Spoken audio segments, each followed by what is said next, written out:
जय श्री राधे कृष्ण। आज ज्येष्ठ महीने की पूर्णिमा है और पूर्णिमा के दिन पूर्णिमा व्रत कथा अवश्य सुननी चाहिए।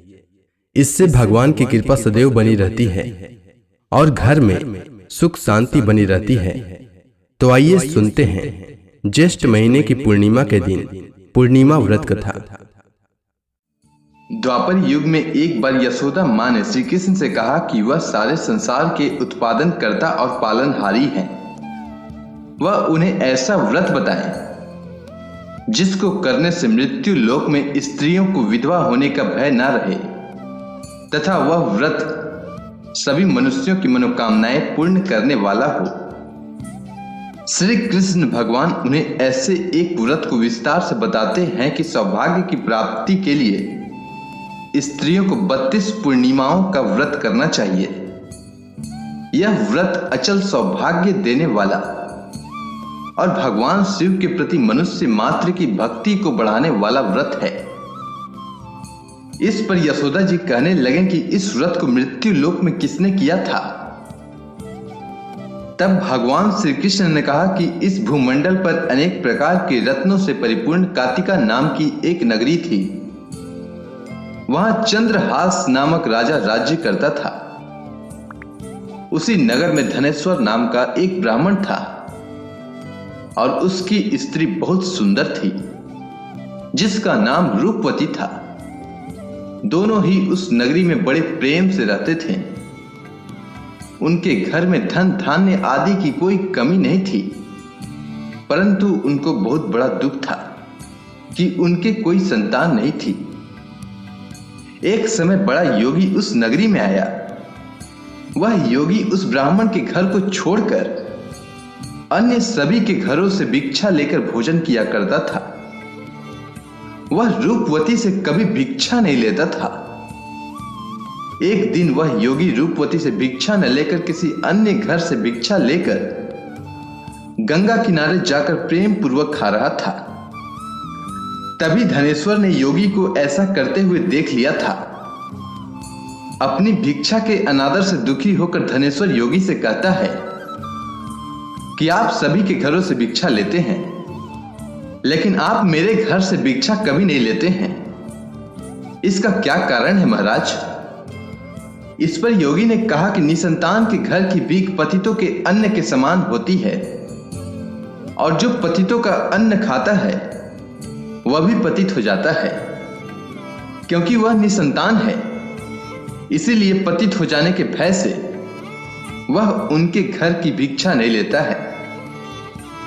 धनेश्वर यह बात सुनकर बहुत दुखी हुआ और हाथ जोड़कर योगी के पैरों पर गिर गया और कहने लगा कि यदि ऐसा है तो वह उसे पुत्र प्राप्ति का उपाय बताएं।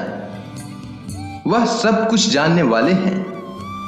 वह उस पर अवश्य कृपा करे। धन की उसके घर कोई कमी नहीं है, लेकिन कोई संतान न होने के कारण वह बहुत दुखी रहता है। वह उसके इस दुख का हरण करे। यह सुनकर योगी कहने लगे कि उन्हें चंडी की आराधना करनी चाहिए। घर आकर उसने अपनी स्त्री से पूरी बात कहकर स्वयं वन में चला गया। वहां उसने चंडी की उपासना करनी शुरू कर दी और उपवास भी किया। चंडी ने 16वें दिन उसको स्वप्न में दर्शन दिया और कहा कि उसके यहां पुत्र होगा, परंतु वह 16 वर्ष की आयु में ही मृत्यु को प्राप्त हो जाएगा। यदि वह दोनों स्त्री पुरुष 32 पूर्णिमाओं का व्रत विधि पूर्वक करेंगे तो वह दीर्घ आयु हो जाएगा। जितनी उनकी सामर्थ्य है, आटे की दिए बनाकर शिव जी भगवान का पूजन करना, परंतु पूर्णिमा के व्रत 32 हो जाने चाहिए। प्रातः काल होने पर इस स्थान के समीप एक आम का वृक्ष दिखाई देगा। उस वृक्ष पर चढ़कर फल तोड़कर शीघ्र अपने घर चले जाना और अपनी स्त्री को सारा वृत्तांत बताना। ऋतु स्नान करने के बाद वह स्वच्छ होकर श्री शंकर भगवान का ध्यान करके उस फल को खा ले। तब शंकर भगवान की कृपा से वह गर्भवती हो जाएगी। जब वह ब्राह्मण प्रातःकाल उठा तो उसने उस स्थान के पास ही आम का वृक्ष देखा, जिस पर बहुत सुंदर आम का फल लगा हुआ था। उस ब्राह्मण ने आम के वृक्ष पर चढ़कर फल तोड़ने का प्रयास किया, परंतु वृक्ष पर कई बार कोशिश करने पर भी वह चढ़ नहीं पाया। तब उस ब्राह्मण को बहुत चिंता हुई और वह विघ्नहर्ता श्री गणेश भगवान जी की वंदना करने लगा। गणेश जी की प्रार्थना करने पर उनकी कृपा से धनेश्वर वृक्ष पर चढ़ गया और उसने सुंदर आम के फल को तोड़ लिया। उस धनेश्वर ब्राह्मण ने जल्दी से घर जाकर अपनी स्त्री को वह फल दे दिया और उसकी स्त्री ने अपनी पति के कहे अनुसार उस फल को खा लिया और वह गर्भवती हो गई। देवी जी की असीम कृपा से एक अत्यंत सुंदर पुत्र उत्पन्न हुआ, जिसका नाम उन्होंने देवी दास रखा। बालक शुक्ल पक्ष की चंद्रमा की भांति अपने पिता के घर बड़ा होने लगा। भगवान की कृपा से वह बालक बहुत ही सुंदर, सुशील, विद्या पढ़ने में बहुत ही निपुण हो गया। दुर्गा जी की आज्ञा अनुसार उसकी माता ने 32 पूर्णमासी का व्रत रखना आरंभ कर दिया, जिससे उसका पुत्र बड़ी आयु वाला हो जाए। 16वां वर्ष लगते ही देवी दास के माता पिता को बहुत चिंता हो गई कि कहीं उनके पुत्र की इस वर्ष मृत्यु न हो जाए। उन्होंने अपने मन में विचार किया कि यदि यह दुर्घटना उनके सामने हो गई तो वह कैसे सहन करेंगे। इसीलिए उन्होंने देवी दास के मामा को बुलाया और कहा कि उनकी एक बहुत बड़ी इच्छा है। देवी दास 1 वर्ष तक काशी में जाकर विद्या का अध्ययन करे और उसको अकेला भी नहीं छोड़ना चाहिए। इसीलिए वह साथ चले जाएं और 1 वर्ष के बाद इसे वापस ले आना। तब सारा प्रबंध करके उनके माता पिता ने देवी दास को एक घोड़े पर बैठाकर उसके मामा के साथ भेज दिया, परंतु यह बात उन्होंने मामा या किसी और को नहीं बताई। धनेश्वर ने अपनी पत्नी के साथ माता भगवती के सामने मंगल कामना तथा दीर्घ आयु के लिए भगवती की आराधना और पूर्णमासियों का व्रत करना आरंभ कर दिया। इस प्रकार बराबर 32 पूर्णमासी के व्रत को उन्होंने पूरा किया। कुछ समय के बाद एक दिन वह दोनों मामा और भांजा रात बिताने के लिए एक गांव में ठहरे थे। वहां पर एक ब्राह्मण की सुंदर लड़की का विवाह होने वाला था। इसके बाद उस लड़की ने देवी दास के साथ विवाह करने की बात कही, लेकिन देवी दास अपनी आयु के बारे में बताता है और कहता है कि उसकी आयु बहुत कम है। लड़की ने कहा कि जो गति उनकी होगी वही उसकी होगी। इसके बाद देवी दास और उस लड़की का विवाह हो गया और दोनों ने भोजन किया। सुबह देवी दास ने अपनी पत्नी को 3 नगों से जड़ी हुई एक अंगूठी और रुमाल दिया और बोला, उसका मरण और जीवन देखने के लिए एक पुष्प वाटिका बना ले, और यह भी कहा कि जिस समय और जिस दिन उसका प्राणों का अंत होगा उस दिन यह फूल सूख जाएंगे, और जब यह फिर से हरे भरे हो जाएं, तो जान लेना कि वह जीवित है। इसके बाद भगवान श्री कृष्ण माता यशोदा से कहते हैं कि इस प्रकार देवी दास काशी विद्या अध्ययन के लिए चला गया। जब कुछ समय बीत गया तो काल से प्रेरित होकर एक सर्प रात के समय उसको डसने के लिए वहां पर आया।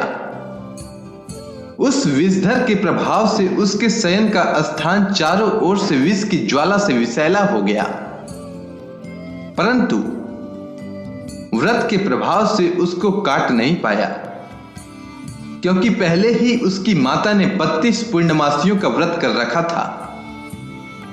इसके बाद स्वयं काल वहां पर आया और उसके शरीर से प्राणों को निकालने की कोशिश करने लगा, जिससे वह मूर्छित होकर पृथ्वी पर गिर गया।